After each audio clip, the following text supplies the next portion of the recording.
71. Sebulan sudah semua berjalan begitu saja seperti tak terjadi apa-apa, semuanya sibuk dengan aktivitas masing-masing.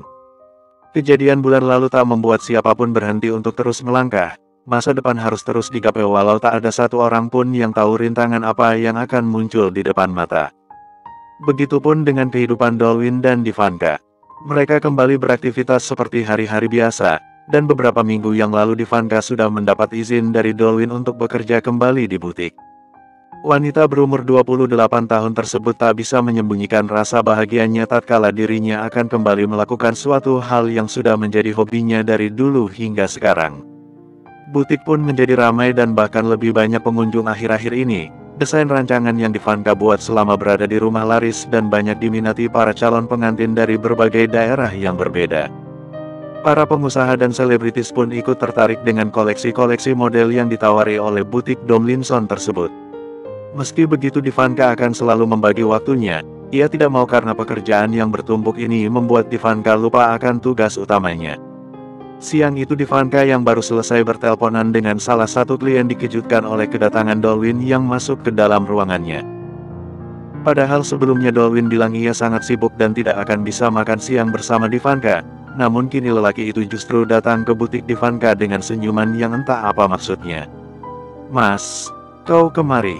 Ada apa?" Divanka langsung berdiri dari kursi dan menghampiri Dolwin. "Surprise.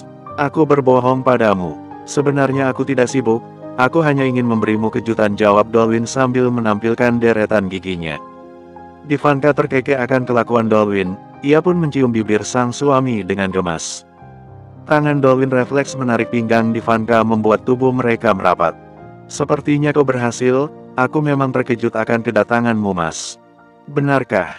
"Ya, tentu." Divanka lalu mengajak Dolwin untuk duduk di sofa, lelaki itu menyimpan sekantung kresek di atas meja. "Aku membawakan makan siang untuk kita, bukalah." Divanka lantas membuka kantung kresek itu dan mengeluarkan makanan yang Dolwin beli. "Apa ini? Bakso lagi?" tanya Divanka dengan kening yang mengkerut. "Iya, tadi salah satu karyawanku bilang jika ada bakso yang enak di sekitar perkantoran. Jadi aku membelinya. Tapi bukankah kemarin dan lusa kau sudah membeli bakso? Apa kau tidak bosan, Mas?" Dolwin menyandarkan tubuhnya ke sofa sembari melonggarkan ikatan dasi yang terasa mencekik. "Entahlah sayang, belakang ini bakso seperti menjadi makanan favoritku.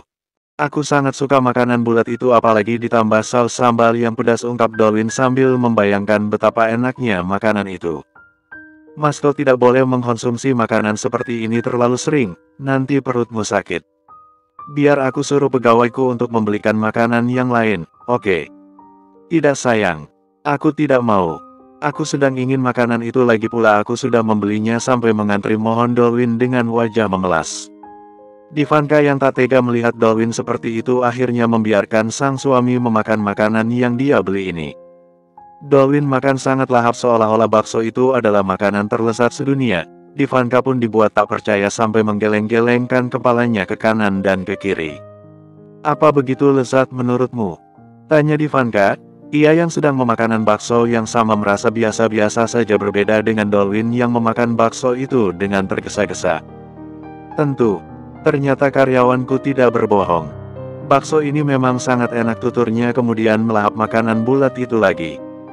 Setelah selesai makan siang Dolwin tidak langsung pergi ke kantor, ia ingin bermesra-mesraan terlebih dahulu dengan istrinya. Pakaian Divanka sudah tidak terkondisikan, kancing kemeja bagian atasnya sudah terbuka hingga menampilkan benda berharga yang masih ditutupi oleh kain hitam berenda. Roknya pun terangkat dan memamerkan paha mulus Divanka. Dolwin tak membiarkan Divanka lepas dari pangkuan, ia terus mencium ranum merah Divanka dan beberapa kali turun ke leher jenjang istrinya.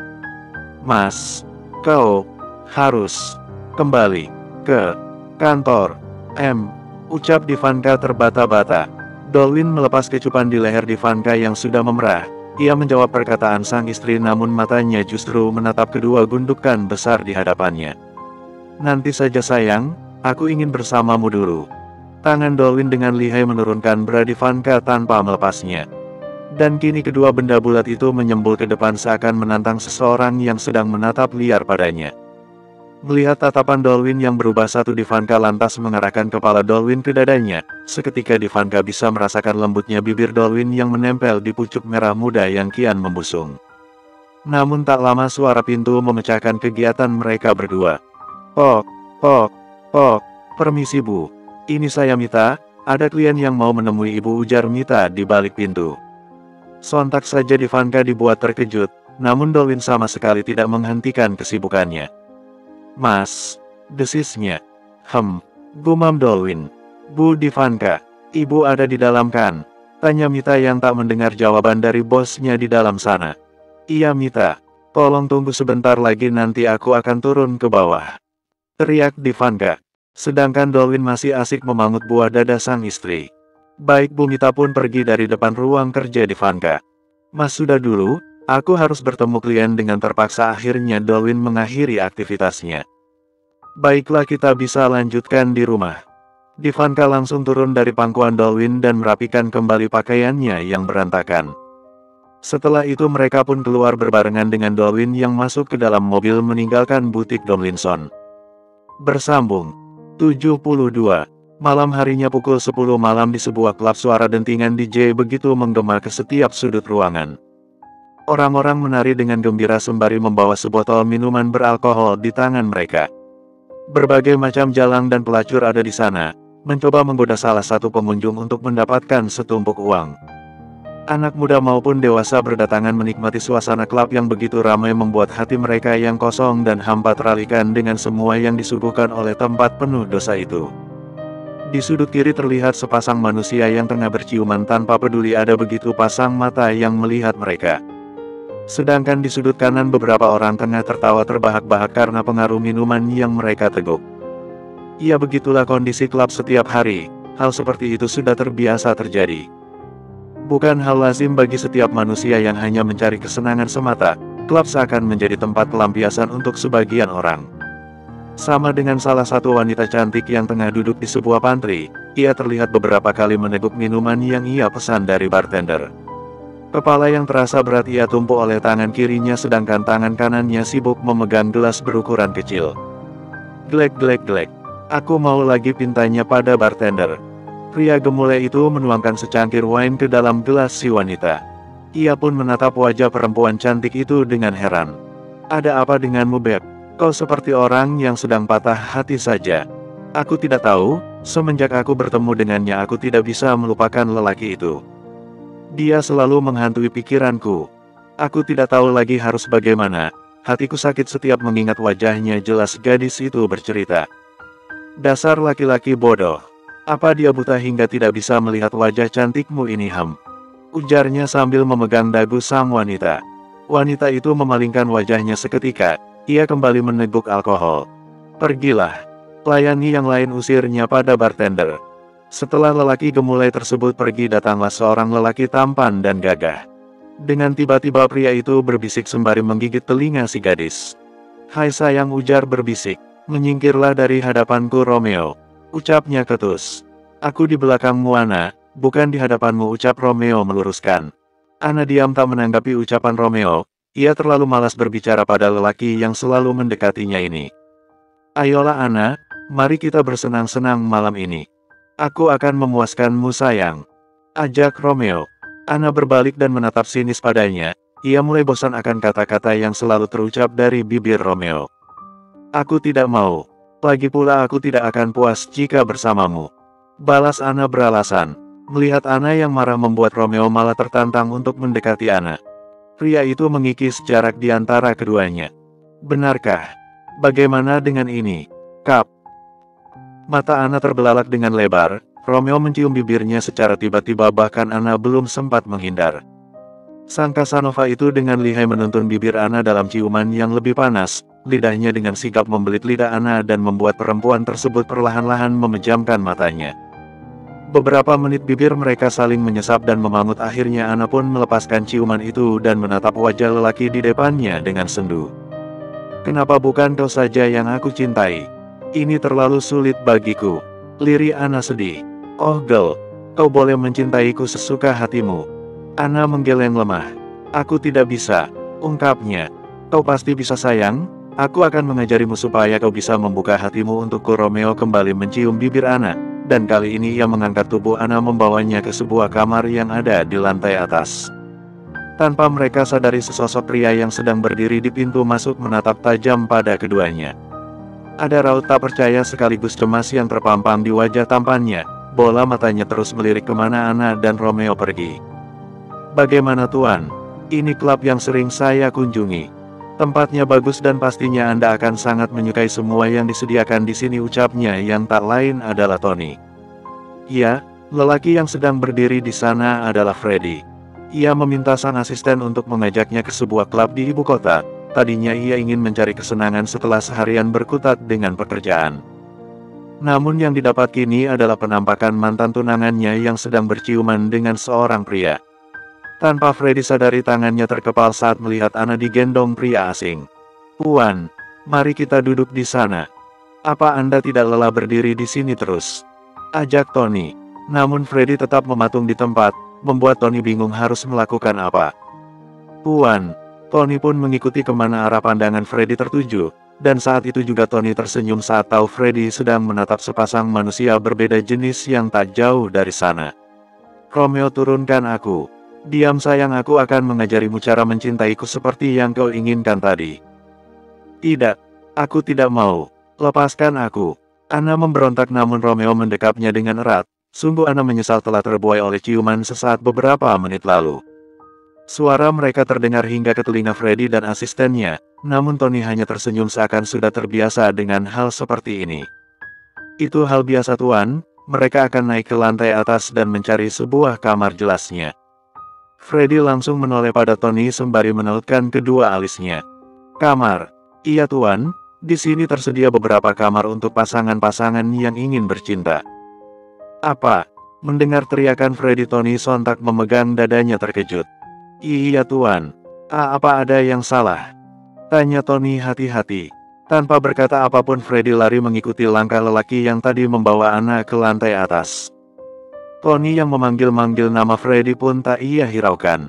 Sesampainya di lantai atas, Freddy dibuat kebingungan karena ada banyak kamar yang berjejeran. Ia tidak tahu ke kamar mana Anna dibawa. Freddy pun mencoba mendekatkan telinganya ke daun pintu. Satu persatu pintu kamar ia lewati, hingga di pintu paling ujung dirinya mendengar suara wanita yang berteriak-teriak di dalam sana. Tolong lepaskan aku. Shoot. Diamlah sayang, ini akan sangat nikmat. Tidak Kek. Aku tidak mau. Lepaskan aku. Fix. Lepaskan. Pria tersebut melepaskan pakaian sang wanita dengan paksa, tak peduli seberapa keras wanita itu menjerit dan memohon. Freddy yang mendengar suara Anna sontak saja dibuat naik pitam. Dengan sekuat tenaga ia mendobrak pintu kamar hingga terbuka dengan lebar. BRAKK. Lepaskan dia.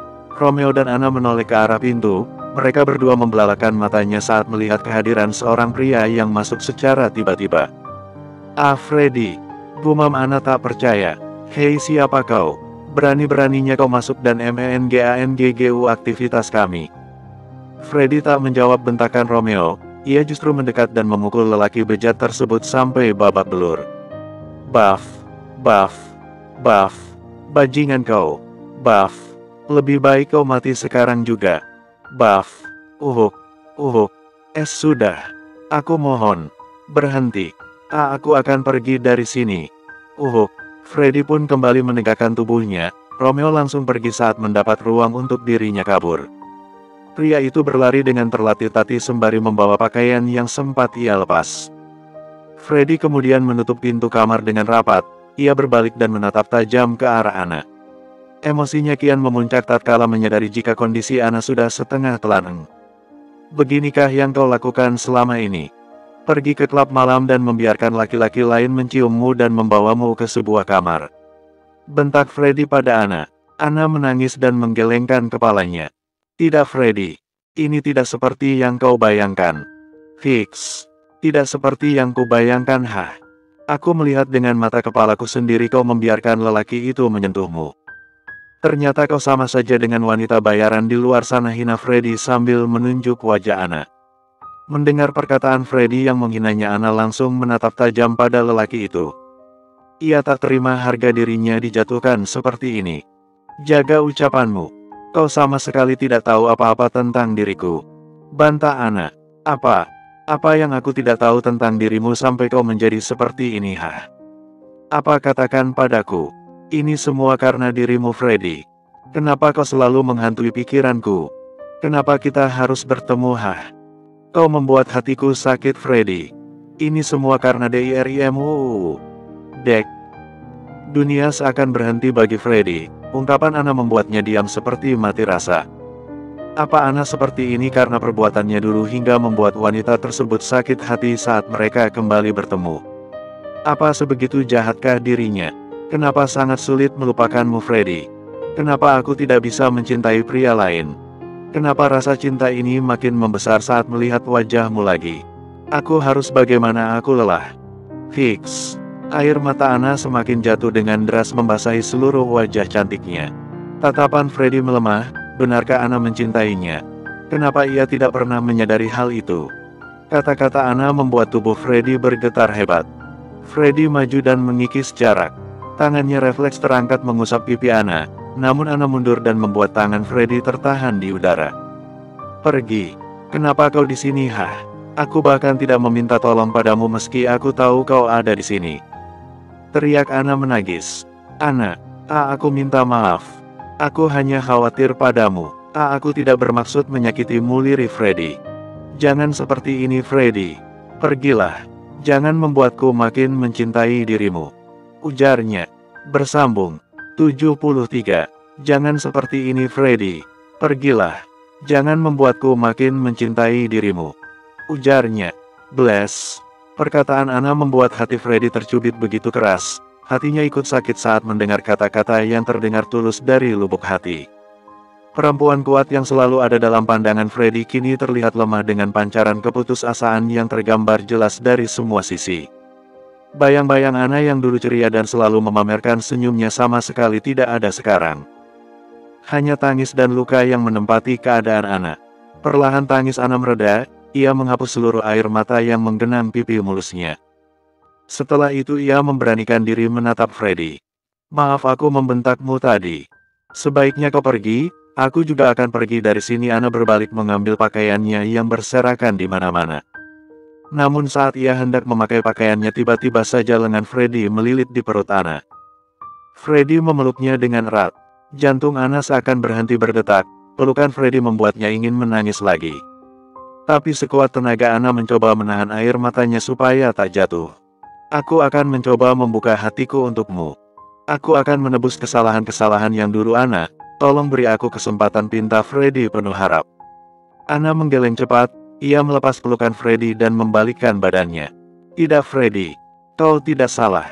Aku tahu dari dulu kau memang tidak pernah mencintaiku dan mungkin tidak akan pernah, jadi jangan memaksakan hatimu untuk mencintai seseorang yang tidak kau cintai. Yang terbaik sekarang adalah kita sama-sama pergi dan jangan pernah bertemu lagi, tutur Ana yang terdengar tegar, walau kenyataannya hatinya terasa perih berdenyut. Sontak saja Freddy dibuat terkejut, ia langsung menolak keinginan Ana. Aku tidak mau Ana, aku mohon. Aku sama sekali tidak terpaksa melakukan ini semua, aku memang ingin mencoba membuka hatiku untukmu. Kata Freddy berusaha meyakinkan keraguan Ana. Tidak Freddy, jangan memaksanya. Ana tolong. Beri aku kesempatan Ana. Maaf Freddy aku tidak bisa. Tolaknya. Ana please. Ana tidak menanggapi lagi permohonan Freddy, ia kembali memakai pakaiannya yang sempat tertunda membiarkan Freddy memohon dengan berbagai cara. Merasa Ana tidak merespon, Freddy langsung membuang pakaian yang hendak Ana pakai ke sembarang arah. Tatapannya kini kembali menusuk, ia mendekat dan membuat Ana memandang heran ke arahnya. Freddy apa yang kau lakukan? Sentak Ana saat Freddy melempar bajunya. Baiklah, aku tidak akan mendekatimu lagi. Tapi dengan satu syarat, tawar Freddy. Syarat, sebelum kita berpisah dan benar-benar tidak akan bertemu lagi, aku mengajukan syarat padamu. Jika kau tidak mau memenuhinya maka aku akan terus hadir dan melukai hatimu lagi. Ana menelan selaivannya dengan susah payah, ada sedikit rasa tegang yang kini datang mengelilingi Ana. Apa? Syaratnya? Tanya Ana.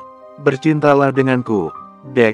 Bagai disambar petir tubuh Ana seketika bergetar mendengar kata-kata intim yang terlontar dari bibir Freddy. Ia membelalakan matanya lebar hingga membola. Apa maksudmu? Bercintalah denganku.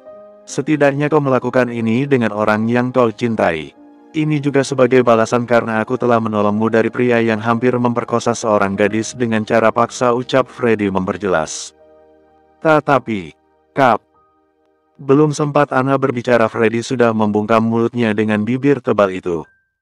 Bibir Freddy langsung memangut secara tidak sabaran, ia menghisap seluruh pasokan udara yang ada di dalam mulut Ana. Membuat tubuh Ana lemas dan secara spontan meraih bahu Freddy dengan kuat. Tangan Freddy menahan pinggang si wanita agar tak jatuh dan tetap dalam posisi merapat. Freddy melepas ciuman mereka sebentar, ia ingin melihat ekspresi Ana saat mendapat ciuman darinya. Dan mata satu itu menjelaskan semuanya, Freddy yakin Ana juga menginginkan yang satu ini. Dengan cepat Freddy menempelkan kembali bibir mereka dan membawa Ana ke atas ranjang. Direbahkannya tubuh Ana dengan hati-hati, ciuman itu tak lepas sedetik pun seakan tak ingin menyia-nyiakan momen ini. Tangan Freddy bergerilya dari mulai perut Ana dan terus naik ke dua gundukan kenyal yang baru pertama kali ia pegang. Bukan hanya Ana yang merasakan sensasi sengatan yang menjalar ke tubuhnya, tapi Freddy pun merasakan hal yang sama. Keduanya makin gencar dan haus akan sentuhan. Jari-jari lentik Ana terangkat membuka kancing kemeja Freddy. Satu persatu ia lepas hingga kemeja putih tersebut tak lagi menempel di tubuh Freddy. Setelah itu barulah Freddy membuka sisa-sisa pakaian yang masih terpajang pada tubuh indah sang wanita. Tatapan Freddy berubah liar memandang tubuh polos nan menggerakkan itu, dan dengan sigap Freddy langsung melahap benda berharga milik Ana layaknya bayi yang kehausan. Ana tercekat antara terkejut dan geli karena ia baru pertama kali merasakan hal ini. Jari Ana meremas rambut Freddy untuk melampiaskan apa yang ia rasakan. Freddy terus menyembunyikan wajahnya di belahan dada Ana, mencari kehangatan serta kenikmatan sekaligus. Setelah puas bermain-main di sana, Freddy kembali mencium bibir si wanita. Beberapa menit kemudian ia menegakkan tubuhnya untuk membuka celana yang sedari tadi masih melekat menyembunyikan sang pusaka. Mata cantik perempuan itu membulat sempurna tatkala ia melihat sesuatu yang membuat tubuhnya meremang tak jelas. Freddy kembali mengukung Ana, mereka sudah sama-sama tak berpakaian. Sebelum melakukan tujuan utamanya, Freddy terlebih dahulu melihat ekspresi yang timbul dari wajah cantik itu. Dilihatnya wanita yang sudah pasrah tersebut, Freddy tersenyum sedikit, ia mengeluarkan ludah di tangannya dan mengoleskannya pada milik Ana yang ternyata sudah basah sedari tadi. Freddy, Ana dibuat terkejut dengan sentuhan Freddy di bawah sana. Ia sudah tidak tahan lagi. Ana ingin secepatnya menyelesaikan kegiatan mereka. Dan dengan hati-hati Freddy mengarahkan miliknya ke dalam liang surga yang akan membuat mereka terbang menembus angkasa. Ana menjerit dan beberapa kali terisak, rasa sakit yang ia rasakan sangatlah luar biasa.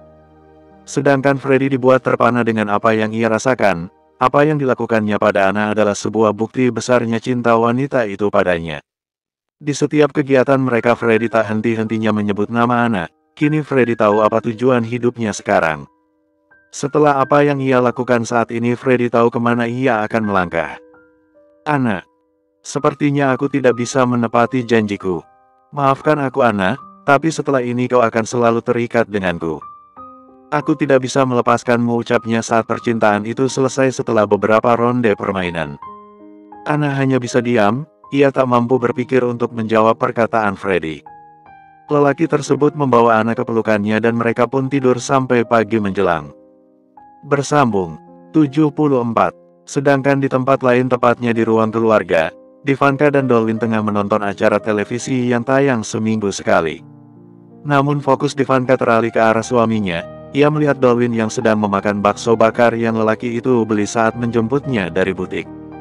Sedari pagi Dolwin tak memakan makanan apapun selain makanan bulat itu, apalagi bakso yang Dolwin makan bercita rasa pedas. Divanka khawatir nantinya Dolwin akan sakit perut karena tak biasanya lelaki itu mencicipi kuliner berbumbu cabai seperti ini. Merasa Divanka yang terus menatapnya, Dolwin pun mengalihkan arah matanya dan bersitatap dengan manik sang istri. Ada apa sayang? Kau mau? Tawar Dolwin sembari mengangkat bakso tusuk di tangannya. Divanka menggeleng pelan. Aku tidak berselera, aku hanya khawatir nanti kau sakit perut mas. Sedari pagi kau tidak memakan nasi maupun roti. Tenang saja sayang, aku baik-baik saja. Lihatlah, ucap Dolwin yakin.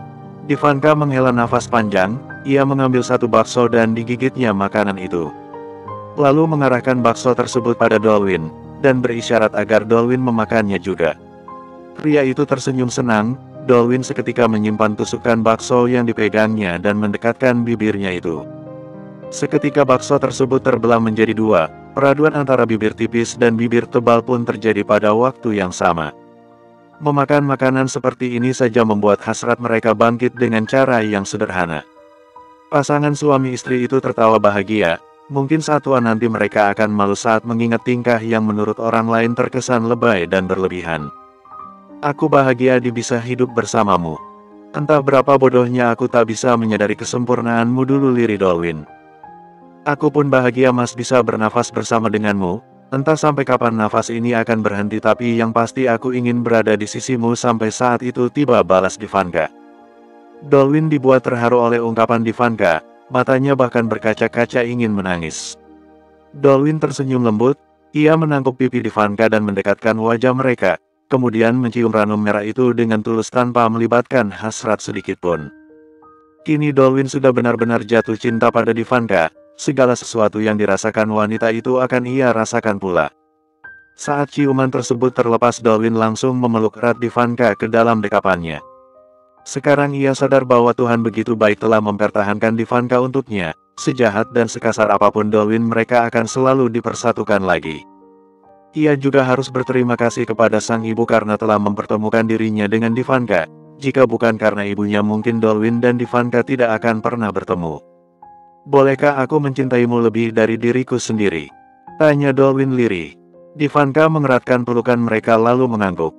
Asal tidak membuat dirimu sendiri terluka, itu saja sudah cukup bagiku. Terima kasih Cassidy, aku mencintaimu. Sangat mencintaimu. Tolong jangan pernah gantikan namaku di hatimu. Ucap Dolwin bergetar seolah takut kehilangan Ivanka. Aku janji akan tetap mencintaimu Mas. Asalkan namaku juga akan selalu ada di hatimu. Pasti sayang, kau akan tetap menjadi pemilik hati ini. Hatiku dan tubuhku adalah milikmu, jawab Dolwin tegas. I love you my husband. I love you more my wife. Kecupan pun singgah di kening Ivanka. Wanita itu terpejam merasakan tulusnya cinta Dolwin. Bersambung 75. Huk, suara muntahan lelaki yang menggema di kamar mandi membuat seorang wanita yang sedang memijit tengkuk suaminya itu terlihat sangat khawatir. Dolwin terus memuntahkan semua isi di perutnya, bibirnya sudah memutih dan badannya pun terasa dingin.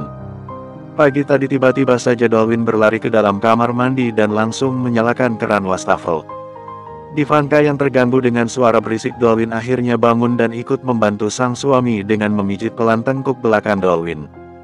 Cukup lama Dolwin di sana, akhirnya ia pun mencuci mulutnya seperti biasa. Sudah aku bilang jangan terlalu banyak memakan bakso Mas. Lihatlah kau sekarang. Hah, mulai saat ini aku tidak mengizinkanmu memakan bakso lagi, apalagi memakan makanan pedas, larang Ivanka tegas. Dolwin hanya bisa pasrah dan menuruti perintah istrinya. Entah kenapa ia jadi seperti ini. Mungkin Ivanka benar, ia terlalu banyak memakan jajanan seperti itu. Tunggulah di kamar, aku akan membuatkan bubur untukmu, dan lagi Dolwin hanya bisa mengangguk. Ivanka pun keluar dari kamar menuju dapur. Sekitar setengah jam Ivanka kembali ke dalam kamar sembari membawa nampan yang berisi bubur dan air hangat. Ini Mas, makanlah terlebih dahulu, ucap Ivanka meletakkan nampan tersebut di atas nakas. Aku lemas sayang, suapi aku, jawabnya lemah. Baiklah, ayo duduk dulu yang benar. Ivanka lalu membantu Dolwin untuk duduk dan bersandar di sandaran ranjang. Ia pun lantas menyuapi Dolwin perlahan-lahan sampai makanan itu tak tersisa. Istirahatlah Mas, aku akan menyimpan cucian kotor ini. Tidak sayang, aku harus bekerja hari ini, ada kolega penting yang harus aku temui. Ivanka kembali menghentikan aktivitasnya, ia menatap tajam pada Dolwin. Mas, tapi kondisimu sedang tidak sehat, sebaiknya undur pertemuanmu hari ini. Tidak bisa sayang, pertemuan ini sudah direncanakan dari jauh-jauh hari. Jika aku tidak datang, bisa-bisa rencanaku untuk bekerja sama dengan kolega itu bisa gagal, jelas Dolwin panjang lebar. Tapi bagaimana jika nanti terjadi sesuatu padamu Mas? Aku khawatir, kata Ivanka. Dolwin tersenyum mendengar kekhawatiran sang istri. Namun ia berusaha untuk meyakinkan jika dirinya akan baik-baik saja. Tenang saja sayang, aku masih kuat untuk beraktivitas. Nanti jika ada apa-apa aku pasti langsung pulang, jadi jangan khawatir oke? Ujar Dolwin meyakinkan. Ivanka terdiam sebentar, tapi kemudian ia pun mengangguk pasrah. Jika Mas memang kuat aku tidak bisa memaksa, tapi jangan sampai kelelahan. Tentu, aku janji. Kalau begitu aku siap-siap dulu. Dolwin bangkit dan masuk ke dalam kamar mandi guna membersihkan diri. Hari ini Ivanka tidak akan pergi ke butik karena Mami Reisa akan datang berkunjung, maka dari itu ia harus menyiapkan sesuatu untuk kedatangan ibunya nanti. Ivanka sendiri pun sudah sangat rindu dengan sosok ibu yang sekarang jarang berjumpa dengannya. Beberapa bulan lalu Mami Reisa pergi ke Italia bersama Papi Tomlinson, jadi kesempatan untuk bertemu akhirnya harus diundur. Dan hari ini kerinduannya pada Reisa sudah sangat tidak bisa diundur lagi, ia ingin cepat-cepat bertemu sang ibu. Setelah menyiapkan kebutuhan Dolwin barulah ia menyiapkan masakan untuk Mami Reisa nanti. Ivanka sibuk berkutat di dapur sampai tak menyadari jika Dolwin berada di belakangnya. Aku berangkat dulu sayang, ucap Dolwin memeluk pinggang Ivanka. Mas. Ivanka tersentak kaget, ia berbalik menatap Dolwin. Aku pergi dulu, kau hati-hati di rumah. Salam untuk Mami dariku. Tentu Mas kau juga hati-hati, jangan terlalu capek. Dolwin mengangguk dan mencium bibir Ivanka sebelum akhirnya ia benar-benar keluar dari rumah. Bersambung.